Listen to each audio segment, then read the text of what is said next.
Hello friends, मेरा नाम सौरभ केशरी है और बहुत बहुत स्वागत है आप सभी का हमारे नए यूट्यूब चैनल जिसका नाम है power house of physical education concept. तो दोस्तों, जैसा कि मैं आपको फ़िज़िकल एजुकेशन से रिगार्डिंग जितने भी एग्ज़ाम्स हैं, चाहे वो DSSB के हों, KVS के हों, UP TGT एंड PGT के हों या UKLT के हों, तो इन सब के एग्ज़ाम का प्रिपरेशन करा रहा हूँ। पिछले मैंने बहुत सारे वीडियोस थ्योरी पर भी डाल दिया हुआ है, लेकिन रिसेंटली मुझे ये वीडियो डालना पड़ रहा है क्योंकि 29 जून को आप जानते हैं कि DSSB PGT वालों का एग्ज़ाम्स है, मेल और फीमेल। तो मैं चाहता हूँ कि अगर आप उसमें अच्छा स्कोर करना चाहते हैं तो आप पिछले कुछ सालों के जो पेपर आए हैं DSSB के द्वारा PGT और TGT के, उनको एक बार रिवीज़न कर लीजिए। और रिवीज़न करने से आपको ये फ़ायदा भी होगा कि आप अपनी तैयारी को भी अच्छे से जज कर सकेंगे। तो मैं आपको 25 जून तक सारे, मेरे पास लगभग 6 पेपर है DSSB PGT और TGT मिलाकर, तो उन सबको मैं आपको सॉल्व कराऊंगा। तो चलिए स्टार्ट करते हैं। ये हमारा सीरीज़ है जिसमें कि हम प्रीवियस ईयर की बात कर रहे हैं। तो आप देख सकते हैं हमारा पहला जो है वो है DSSB का 2014 PGT फिज़िकल एजुकेशन। ठीक है, तो आइए स्टार्ट करेंगे हम लोग। Who among the following is the first. देखिए, सबसे पहला जो क्वेश्चन है ये पूछा गया है कि who among the following is the first women Asian gold medalist in athletics. तो ऐसी कौन सी भारतीय महिला है, प्रथम भारतीय महिला है जिसने एथलेटिक्स में एशियन खेल में गोल्ड मेडल जीता था एथलेटिक्स इवेंट में। तो इसका जो राइट आंसर होगा वो होगा कमलाजीत संधू। तो कमलाजीत संधू, आपको बता दूं मैं कि इन्होंने 400 मीटर के इवेंट में जीता था। और कब जीता था? तो 1970 जो बैंकॉक में एशियन गेम्स हुआ था उसमें जीता था। तो थोड़ा सा मैं रिवाइज भी करते चल रहा हूँ ताकि आपका प्रैक्टिस अच्छे से हो सके और थोड़ा सा आपको नॉलेज अच्छा हो सके। चलते हैं नेक्स्ट क्वेश्चन की तरफ और देख लेते हैं। हमारा जो दूसरा क्वेश्चन है वो है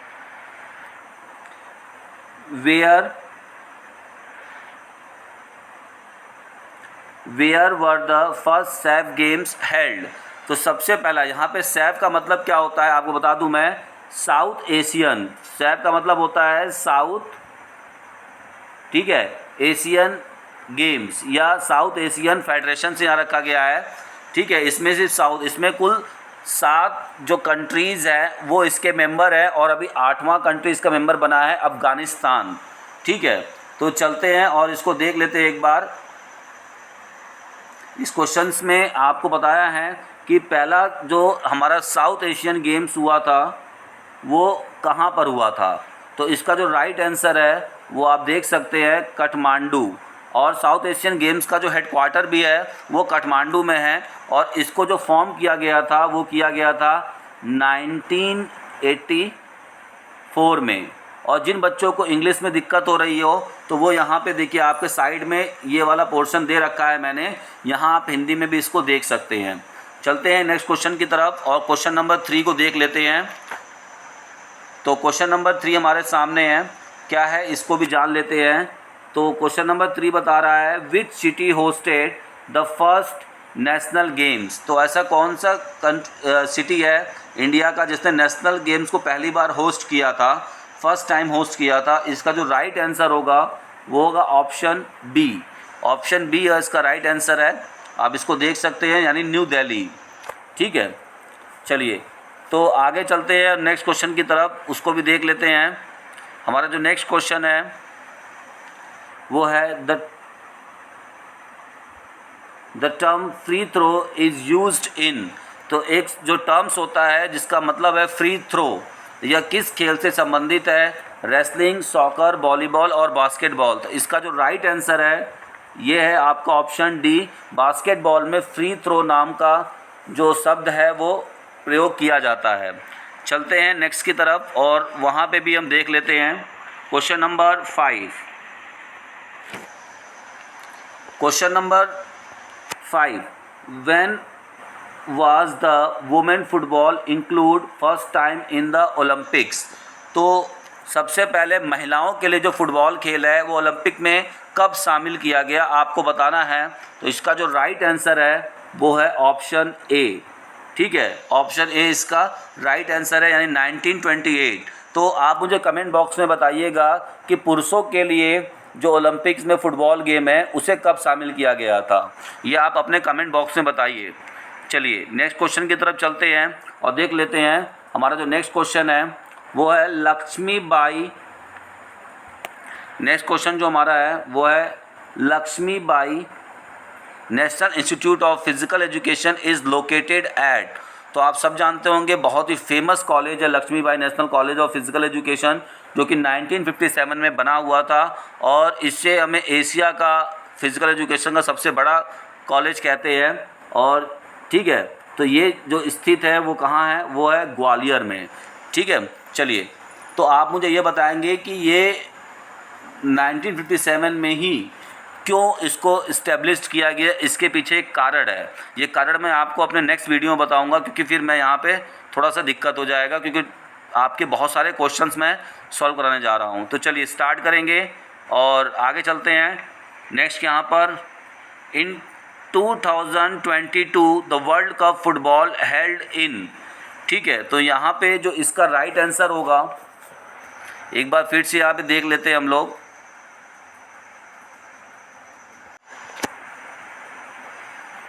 तो यहाँ पे इसका जो राइट आंसर है आप देख सकते हैं कि 2022 में जो फुटबॉल वर्ल्ड कप होगा। देखिए ये क्वेश्चन मैंने चेंज किया हुआ है।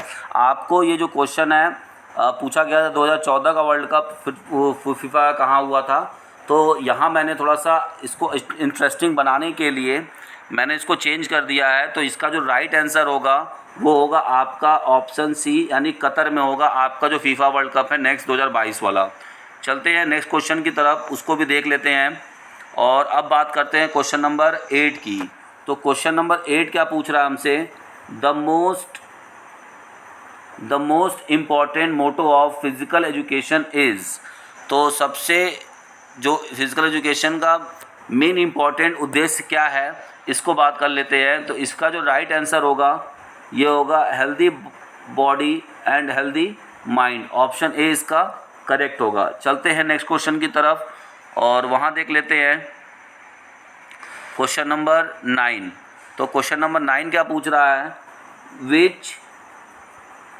क्वेश्चन नंबर 9 पूछ रहा है which of the following country has won world cup hockey tournament for the maximum number of time. तो इनमें से वो कौन सी कंट्री है जिसने हॉकी में maximum number of world cup tournament जीता हुआ है। तो इसका जो राइट आंसर होगा वो होगा पाकिस्तान। तो पाकिस्तान इसका जो है वो राइट आंसर है। तो पाकिस्तान ने कितनी बार जीता हुआ है, तो पाकिस्तान ने कुल 4 बार वर्ल्ड कप जीत चुका है। चलते हैं नेक्स्ट क्वेश्चन की तरफ और उसको भी देख लेते हैं। और आपका जो नेक्स्ट क्वेश्चन है क्वेश्चन नंबर 10। क्वेश्चन नंबर 10 है आपका, which country in the history of hockey scored maximum number of goals against their opponents। तो वो कौन सी कंट्री है जिसने अपने अपोनेंट्स के खिलाफ मैक्सिमम नंबर ऑफ गोल्स किए हैं। तो इसका जो करेक्ट आंसर है वो है ऑप्शन ए, इंडिया ने। आपको बताना चाहूँगा कि इंडिया ने सबसे ज़्यादा गोल 24 गोल अमेरिका यानी यूएसए के खिलाफ मारा था। ठीक है, गोल किया था। चलते हैं नेक्स्ट क्वेश्चन की तरफ और यहाँ पे देख लेते हैं क्वेश्चन नंबर 11। तो क्वेश्चन नंबर 11 क्या है, तो क्वेश्चन नंबर 11 है intramural program creates in student the sense of. तो जो इंट्रामुरल प्रोग्राम होता है वो क्या, किस सेंस से, मतलब बच्चों के अंदर कौन सा सेंस क्रिएट करता है या विद्यार्थियों के अंदर कौन सी भावना को क्रिएट करता है। तो इसका जो राइट आंसर होगा वो होगा ऑप्शन बी, यानी इन्वॉल्वमेंट। तो वो चाहता है कि मैक्सिमम ज़्यादा से ज़्यादा यानी मास पार्टिसिपेशन। एक आप सिग्निफिकेंस पढ़ेंगे, एक उद्देश्य पढ़ेंगे इंट्रामुरल का, तो उसमें मास पार्टिसिपेशन का बहुत अच्छा होता है ताकि कि ज़्यादा से ज़्यादा लोग इंट्रामुरल में पार्टिसिपेट करें। चलिए आगे की तरफ बढ़ते हैं और हम अपना नेक्स्ट क्वेश्चन देखते हैं, क्वेश्चन नंबर 12। तो क्वेश्चन नंबर 12 क्या पूछ रहा है आपसे, क्वेश्चन नंबर 12 जो है वो ये पूछ रहा है which of the following is the first step in a sports program. जब भी हम कोई स्पोर्ट्स प्रोग्राम कराते हैं उसमें पहला स्टेप हमारा कौन सा होता है, तो इसका जो राइट आंसर होगा वो ऑप्शन होगा सी, यानी कि प्लानिंग। प्लानिंग इसका एकदम करेक्ट आंसर है। चलते हैं नेक्स्ट क्वेश्चन की तरफ। Question number 13, sports management is. तो आप देख सकते हैं जो ये क्वेश्चन है ये पूछ रहा है कि स्पोर्ट्स मैनेजमेंट क्या है। स्पोर्ट्स मैनेजमेंट क्या है, तो स्पोर्ट्स मैनेजमेंट आर्ट है या साइंस है, तो यहाँ इसका जो राइट आंसर होगा वो होगा ऑप्शन सी, आर्ट और साइंस दोनों होता है। ठीक है, आर्ट और साइंस दोनों होता है स्पोर्ट्स मैनेजमेंट, क्योंकि मैनेजमेंट करने के लिए कुछ आपको वैज्ञानिक नियम को भी फॉलो करना होता है और कुछ कला, यानी कि बात करने की, दूसरों को कन्विंस करने का भी आपके अंदर कला होना चाहिए। चलिए आगे चलते हैं और बात कर लेते हैं नेक्स्ट क्वेश्चन की तरफ। नेक्स्ट क्वेश्चन है, which of the following does not consider under the purview of constraint identification is sports management. तो इसमें से वो कौन है जो स्पोर्ट्स मैनेजमेंट में जिसकी ज़रूरत हमें नहीं पड़ती है, तो आप देखेंगे इसका जो राइट आंसर है वो है ऑप्शन बी, यानी फिजियोलॉजिकल जो वर्ड है ये आपके स्पोर्ट्स मैनेजमेंट में यूज़ नहीं होता है। ठीक है, फिजियोलॉजी, क्योंकि ये आपका बायोलॉजी से संबंधित वर्ड है, स्पोर्ट्स मैनेजमेंट से नहीं है। चलते हैं नेक्स्ट क्वेश्चन की तरफ, वहाँ भी देख लेते हैं। और हमारा जो नेक्स्ट क्वेश्चन है,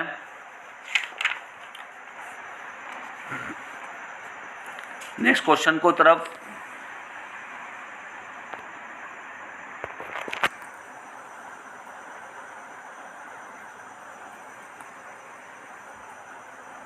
नेक्स्ट क्वेश्चन है question number 15, getting the right fact to the right people at right time in the right way is called. ठीक है, तो इसको कहा गया है गेम मैनेजमेंट। इसका जो राइट आंसर होगा वो होगा ऑप्शन ए, दैट इज़। तो बहुत कन्फ्यूजन वाला क्वेश्चन है, किसी किसी किताब में आपको लीडरशिप इन स्पोर्ट्स भी मिलेगा या कहीं कहीं आपको पब्लिक रिलेशन इन स्पोर्ट्स भी मिलेगा, लेकिन ये मैनेजमेंट में ये बात कही गई है, यानी स्पोर्ट्स मैनेजमेंट की ये बात है, तो ये इसका एकदम करेक्ट आंसर है। अब बहुत सारा आर्ग्यू होता है, लेकिन जब आपका 2014 DSSB PGD के आंसर की बात करेंगे तो उसमें स्पोर्ट्स मैनेजमेंट को सही आंसर माना गया है। चलिए आगे की तरफ चलेंगे। क्वेश्चन नंबर 16 को हम लोग देख लेते हैं। और क्वेश्चन नंबर 16 हमारा क्या है, क्वेश्चन नंबर 16 को हम देख लेते हैं। और क्वेश्चन नंबर 16 हमारा है, the use of particular method of teaching depends upon. तो अगर हम कोई पार्टिकुलर मेथड यूज कर रहे हैं टीचिंग का, तो वो किस पर डिपेंड करता है, तो इसका जो राइट आंसर होगा वो होगा ऑप्शन ए, यानी कि skill of the teacher, teacher के स्किल पे डिपेंड करता है। नेक्स्ट क्वेश्चन है क्वेश्चन नंबर 17। ठीक है, तो क्वेश्चन नंबर 17 को हम लोग देख लेते हैं। क्वेश्चन नंबर 17 हमारा है, free hand activity generally done in a group is called. अगर हम कोई फ्री हैंड एक्टिविटी कर रहे हैं जो कि ग्रुप में कर रहे हैं तो उसे क्या कहा जाता है, तो इसका जो राइट आंसर है वो है ऑप्शन बी। ठीक है, यानी कैलेस्थेनिक कहते हैं। जब भी हम कोई फ्री हैंड एक्सरसाइज कर रहे हैं और वो ग्रुप में कर रहे हैं तो वो दैट इज़ अ कैलेस्थेनिक एक्सरसाइज। आप मुझे कमेंट बॉक्स में बताइएगा कि what is the meaning of rhythmic exercise. ठीक है, ड्रिल और मार्चिंग भी होता है ग्रुप में, ठीक है, लेकिन पॉलीमेट्रिक और वेट ट्रेनिंग ये दोनों स्ट्रेंथ बढ़ाने के लिए होता है। चलिए आगे बात कर लेते हैं नेक्स्ट क्वेश्चन की तरफ। Question number 18। तो क्वेश्चन नंबर 18 में क्या है देख लेते हैं हम लोग। क्वेश्चन नंबर 18 बता रहा है, which of the following is not a principle of lesson plan. Lesson plan के सिद्धांत में कौन सा शामिल नहीं होता है, तो इसका जो राइट आंसर है वो है ऑप्शन डी। तो जब हम लेसन प्लान के सिद्धांत की बात करते हैं तो उसमें हम लोग किसको क्या एक्टिविटी करानी है, उसमें एज और बच्चे के सेक्स, मतलब कौन किसको करा रहे हैं, कौन से एज बच्चे की बात कर, प्रोग्रेशन मतलब कि हमें आज अगर हमने उसे कौन सा टास्क दिया है तो अगला टास्क कौन सा होगा, वार्मिंग अप कैसा होना चाहिए, इन सब की बात करते हैं, उस पर ध्यान देते हैं, कूलिंग डाउन पे बात करते हैं। लेकिन टीचर एक्सपीरियंस की बात नहीं करते हैं कि टीचर को कितना अनुभव है उसके हिसाब से लेसन प्लान, ऐसा कोई भी मैटर नहीं कहा गया है। चलते हैं नेक्स्ट की तरफ और क्वेश्चन नंबर 19 को देख लेते हैं। और हमारा जो क्वेश्चन नंबर 19 है वो देख लेते हैं। क्वेश्चन नंबर 19 है, the Rajiv Gandhi Khel Ratna award scheme was launched in. तो राजीव गांधी खेल रत्न अवार्ड जो है वो स्कीम लॉन्च किया गया था। तो ये किया गया था, इसका जो राइट आंसर आप देखेंगे बहुत ही आसान क्वेश्चन है, 1991 एंड 1992। और अभी राजीव गांधी खेल रत्न अवार्ड का प्राइस कितना है, तो 25 लाख रुपए है। कितने हैं, 25 लाख, ठीक है। तो आप देख सकते हैं कि 25 लाख रुपए इस समय इसकी कैश प्राइस है। आगे चलते हैं और नेक्स्ट की तरफ देख लेते हैं। The question number 20। तो क्वेश्चन नंबर 20 क्या कह रहा है, the award given to coaches who have trained sport person और terms making outstanding achievement in the year is. तो वह कौन सा अवार्ड है जो कोचेस को दिया जाता है जिसके द्वारा प्लेयर अच्छा अचीवमेंट लाता है, ठीक, इंटरनेशनल लेवल पे। तो उसके लिए जो अवार्ड होता है उसको कहा जाता है द्रोणाचार्य अवार्ड। और आपको बताना चाहूँगा कि द्रोणाचार्य अवार्ड की कीमत है, अब देखिए द्रोणाचार्य अवार्ड जो है वो 2 कैटेगरी में दिया जाता है। पहला होता है रेगुलर, ठीक है, रेगुलर कैटेगरी होती है, और एक होती है यहाँ पर आपका लाइफ टाइम अचीवमेंट। तो रेगुलर कैटेगरी वालों को 15 लाख रुपए और लाइफ टाइम अचीवमेंट वालों को 10 लाख रुपए यहाँ पे दिए जाते हैं। चलिए आगे की तरफ बात कर लेते हैं। The Arjun award was instituted. तो हालांकि ये क्वेश्चंस अगर आप देखेंगे तो आजकल के मुकाबले ये क्वेश्चन बहुत इजी लगेंगे आपको, ठीक है। तो जो आपका अर्जुन अवार्ड है वो इस्टेब्लिश किया गया था कब, 1961 में। इसका ये राइट आंसर है। आगे चलते हैं और अब देख लेते हैं क्वेश्चन नंबर 22, ठीक है। तो क्वेश्चन नंबर 22 क्या कह रहा है, क्वेश्चन नंबर 22 ये कह रहा है कि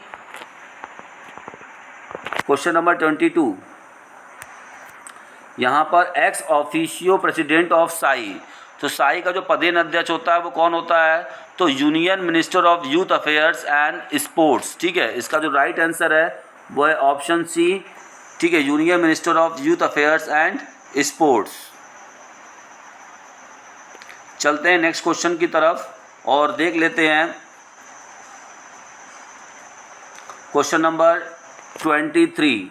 the mango cup is associated with. इसमें भी बहुत सारा कन्फ्यूजन रहता है बच्चों को कि मैंगो कप किससे एसोसिएटेड है, संबंधित है। तो यहाँ पे इसका जो राइट आंसर होगा ऑप्शन बी, हॉकी से संबंधित होता है, ठीक है।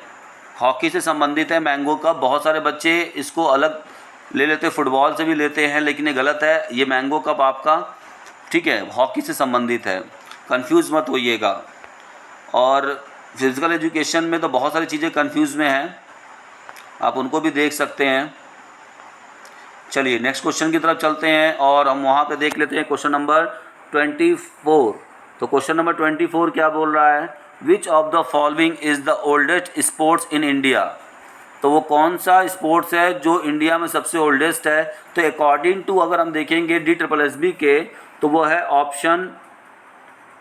Option A wrestling. इन्होंने रेसलिंग को क्या किया है, इन्होंने रेसलिंग को ही सबसे पुराना खेल माना है। ऐसे तो 25 खेल जो होता है इंडिया का वो सबसे पुराना खेल है, जिससे चेस आया है, हम ये भी कह सकते हैं। लेकिन अकॉर्डिंग टू आंसर की जाएंगे, देखिए आर्गूमेंट करने के लिए तो बहुत सारी बातें हैं, लेकिन हमें आर्गूमेंट नहीं करना है और हमें यहाँ जानना है कि क्या सही है और उन्होंने क्या आंसर की में माना है। क्योंकि आपको पता होना चाहिए कि आप जिस आयोग के द्वारा जा रहे हैं पेपर देने, तो उस आयोग ने इसको क्या माना था, तो आप उसको वहाँ वो ठीक करके आएंगे, ठीक है। अपना दिमाग अगर लगाएंगे तो क्वेश्चन गलत भी हो सकते हैं। नेक्स्ट क्वेश्चन की तरफ चलते हैं और क्वेश्चन नंबर 25 को देख लेते हैं। तो क्वेश्चन नंबर 25 क्या कह रहा है, क्वेश्चन नंबर 25 कह रहा है आपसे कि द वर्ड खो in the game of kho kho is from. तो जो खो खो वर्ड है, ठीक है, इसका मतलब होता है उठो और जाओ। तो ये किस शब्द से लिया गया, हरियाणा से लिया गया है, बंगाली शब्द है, सिंधी शब्द है या फिर मराठी शब्द है। तो इसका जो राइट आंसर होगा ऑप्शन डी होगा, ठीक है। चलते हैं नेक्स्ट क्वेश्चन की तरफ और वहाँ भी देख लेते हैं तो क्वेश्चन नंबर 26 क्या कहता है? क्वेश्चन नंबर 26 कह रहा है, क्वेश्चन नंबर 26 कह रहा है when was school game federation of India formed. तो कब हुआ था? तो ये बहुत सारे बच्चे जानते होंगे अगर पढ़े होंगे तो 1954 में school game federation of India, यानी कि इसका ऑप्शन बी सही होगा, फॉर्म किया गया था। कहाँ किया गया था? तो मैं बताऊंगा आपको, कर्नाटका में किया गया था। ये बहुत सारे बच्चे कंफ्यूज रहते हैं, कोई कहता है कोलकाता में है, कोई कहता है कर्नाटका में है। तो इसका जो राइट आंसर होगा वो होगा कर्नाटका, कर्नाटका। ठीक है, कर्नाटका इसका राइट आंसर होगा। School game federation of India Karnataka में इस्टेब्लिश्ड हुआ था। आगे बात करते हैं क्वेश्चन नंबर 27। तो क्वेश्चन नंबर 27 क्या करता है? कह रहा है question number 27, where is the world highest cricket ground situated. तो मैं बताना चाहूँगा कि जो आपका वर्ल्ड हाईएस्ट क्रिकेट ग्राउंड है वो चैल में है। चैल कहाँ पड़ता है? ये पड़ता है आपका हिमाचल प्रदेश में। कहाँ पड़ता है? हिमाचल प्रदेश में। और 1893 ईस्वी में इसको फॉर्म किया गया था। 1893 ईस्वी में इसको फॉर्म किया गया था। और यह लगभग, आपको बता सकता हूँ मैं कि जो आपका चैल ग्राउंड है ये लगभग 7380 फीट ऊपर है। ठीक है, यानी कि सी लेवल से, समुद्र के लेवल से 7380 फीट ऊपर है। चलते हैं नेक्स्ट क्वेश्चन की तरफ और देख लेते हैं क्वेश्चन नंबर 28।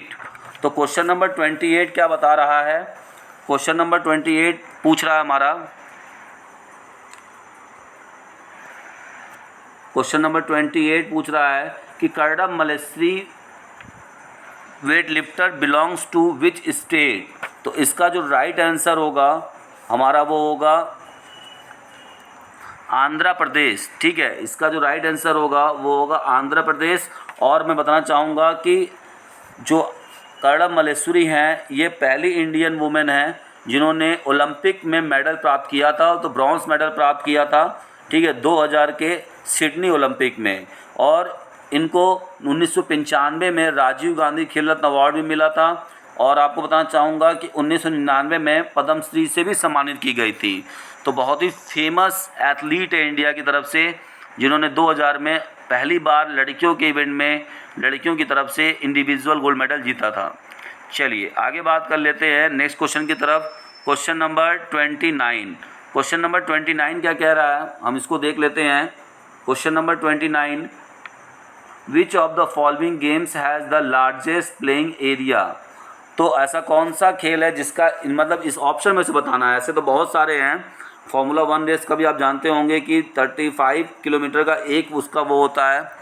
ठीक है, तो लेकिन यहाँ पे ये बताना है कि इसमें से जो ऑप्शन दिया हुआ है इन ऑप्शन में से सबसे राइट आंसर कौन सा है।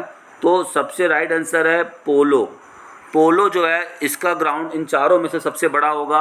आपको जानकर बात हैरानी होगी कि पोलो का ग्राउंड जो होता है तो जो 70 गुणे 150 मीटर का होता है, यानी कि उसमें कम से कम 6 सॉकर फुटबॉल के फील्ड बन सकते हैं। और आपको बताऊंगा अगर कभी कभी आते हैं ये ऑप्शन कि कैसे आपको याद रखना है कि पोलो में कितने प्लेयर होते हैं। तो सीधा से आपका पोलो लिखा हुआ है तो पोलो लिखने के लिए आपने कितने वर्ड लिए हैं? 4 वर्ड लिए हैं। तो आप सीधा याद कर लीजिए कि 4 प्लेयर होते हैं पोलो खेल में। तो ये बहुत ही अच्छा ट्रिक है, आप इसको यहाँ से याद कर सकते हैं। चलते हैं नेक्स्ट की तरफ और वहाँ पे देख लेते हैं क्वेश्चन नंबर 30। तो क्वेश्चन नंबर 30 क्या बोल रहा है, in which of the following games country is the headquarter of world physical education congress located. तो इसका जो राइट आंसर होगा यहाँ पे, इसका राइट आंसर होगा ऑप्शन बी यूएसए। ठीक है, ऑप्शन बी यूएसए। और चलते हैं नेक्स्ट क्वेश्चन की तरफ। Question number 31। क्वेश्चन नंबर 31 क्या कह रहा है, which sport is the Oval stadium associated. तो ये बहुत ही आसान क्वेश्चन है, आप जानते होंगे इसके बारे में। तो ये क्रिकेट जो है ओवल स्टेडियम, यानी कि इसको क्रिकेट के लिए बनाया गया था लंदन में। और यह क्रिकेट का पहला, इंग्लैंड का पहला क्रिकेट ग्राउंड था जो कि 1845 में बनाया गया था। ठीक है, 1845 में इसे बनाया गया था। चलते हैं नेक्स्ट टॉपिक की तरफ और नेक्स्ट क्वेश्चन की तरफ और देख लेते हैं। तो हमारा जो नेक्स्ट क्वेश्चन है वो पूछ रहा है कि एंटीना इज़ यूज्ड। तो आप सुने होंगे एंटीना यूज होता है किस खेल में, तो इसका जो राइट आंसर है वो है ऑप्शन बी, वॉलीबॉल में। तो एंटीने की जो लंबाई होती है, आपको बताते चलूँ कि 1.80 मीटर, जिसमें से क्या होता है कि 1 मीटर का जो चौड़ाई होता है नेट का, तो ये 1 मीटर यहाँ होता है और ऊपर हवा में सिर्फ 80 सेंटीमीटर ही बचा रहता है। ठीक है, तो ये आप देख सकते हैं। तो चलते हैं नेक्स्ट क्वेश्चन की तरफ। और आज का हमारे हिसाब से ये सेशन ज़्यादा है, इसको मैं 3 पार्ट में लेकर आऊँगा और ये पूरा आपका कंप्लीट करा दूँगा। और इसके बाद 2015 के पीजीटी पेपर, फिर 2016 के पीजीटी पेपर, 2018 के मेल फीमेल पीजीटी पेपर और 2018 के टीजीटी, ये सब मैं आपको लाऊंगा और सब आपको सॉल्व कराऊंगा एकदम करेक्ट आंसर के द्वारा। देखिए, आप अपना आर्ग्यूमेंट करके अगर आंसर की में मार कर आएंगे तो ये सही नहीं है। आप ये देखिए कि वहाँ के आयोग ने, आप जहाँ पेपर देने जा रहे हैं वहाँ के आयोग ने उस क्वेश्चन के आंसर को क्या सही माना है। ठीक है, तो मिलते हैं नेक्स्ट वीडियो में। Thank you very much.